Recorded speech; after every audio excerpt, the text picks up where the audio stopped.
আলাইকুম Medina and Safa. So আজকে হচ্ছে আমরা একটু বাইরে খেতে যাব আর দেখা হবে একবারে আমরা রেডি হওয়ার পর। আমাদের ফাইনাল লুক আমাদেরকে কেমন লাগছে কমেন্টে বলবা। আর এখন আমি একটু কোক খেয়ে দেন আমরা রওনা দিব, দেখা হবে গাড়িতে। আর এখানের ভিউটা অনেক বেশি সুন্দর ছিল। গাইস ফাইনালি এসে পড়ছি হচ্ছে আমরা রেস্টুরেন্টে। এত বেশি ভিড় যার জন্য হচ্ছে কিছুক্ষণ আমাদের একটু ওয়েট করতে হয়েছে। আর এখন আমরা একটু বসে দেন অর্ডার দেখো একবারে খাওয়াবার আসার পর ভিডিওটা অফ করতে না করতে এত বেশি বৃষ্টি শুরু হয়ে গেছিলো, মানে তুফানের মতনই অনেক বেশি বৃষ্টি পড়ছিল। দেখো আর আমি এর মধ্যে হচ্ছে ভিডিও করছিলাম, ভিউটা অনেক বেশি সুন্দর লাগছিল। মানে ছোট্ট একটা প্রজাপতি ঘুমিয়েছিল, মেবি দেখা যাচ্ছিল না, যতটুকু দেখাতে পারছি নিয়েছি ক্যামেরার ভিতরে। আর এতক্ষণ ধরে তোমরা কি দেখছো, 50 মিনিট পর নাকি আমাদের খাবার আসবে, তার জন্য অনেক বেশি বসে বসে বোর হচ্ছিলাম, অনেক ভিডিও করছিলাম। ভিডিও করতে করতে ফাইনালি আমাদের খাবার এসে পড়ছে। আর এটা হচ্ছে আমার প্লেট। আর খাবারটা দেখতে অনেক ইয়াম্মি ছিল আর খেতেও অনেক ইয়াম্মি ছিল। এটা হচ্ছে আমাদের সবার ডিশ। আর এখন হচ্ছে দেখাবো তোমাদের কার কোনটা। আমারটা আর সাফারটা সেম ছিল, বড়াপু পাপা আর আম্মুরটা আলাদা আলাদা ছিল।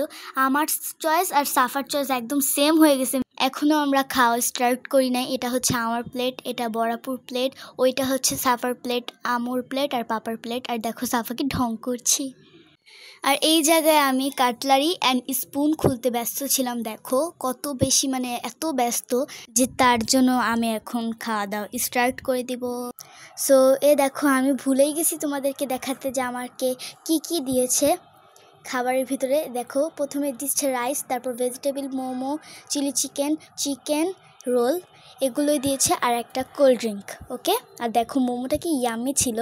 আমি খেয়ে তোমাদেরটা মানে একটু বোঝাতে চেয়েছিলাম যে এটা খেতে কেমন, ইয়াম্মি ছিল অনেক। আর আমারটার ভিতরে অতিরিক্ত মরিচ দেওয়া হয়েছে, বাট আমি এত ঝাল খেতে পারি না। আর দেখা হবে একবারে গাড়িতে। দেখো একবারে একদম এত বৃষ্টি পড়ছিল যে আমরা হচ্ছে গাড়িতেই বসেছিলাম। সো ফাইনালি আমাদের খাবার দাওয়া শেষ। সো এখন একটু আগে অনেক বেশি বৃষ্টি পড়তেছিল, তার জন্য হচ্ছে মানে আমরা একটু রেস্টুরেন্টে বসেছিলাম। আর দেখো আজকে আমাদের বড়াপুর আসবে, আমাদের সামনে হচ্ছে সাফা পাপা। আজকে আমাদের পাপা আমাকে ট্রিট দিচ্ছে আমাদের সবাইকে। আজকে ব্লগটা এই পর্যন্তই। ভালো লাগলে লাইক কমেন্ট শেয়ার করবেন। Bye bye.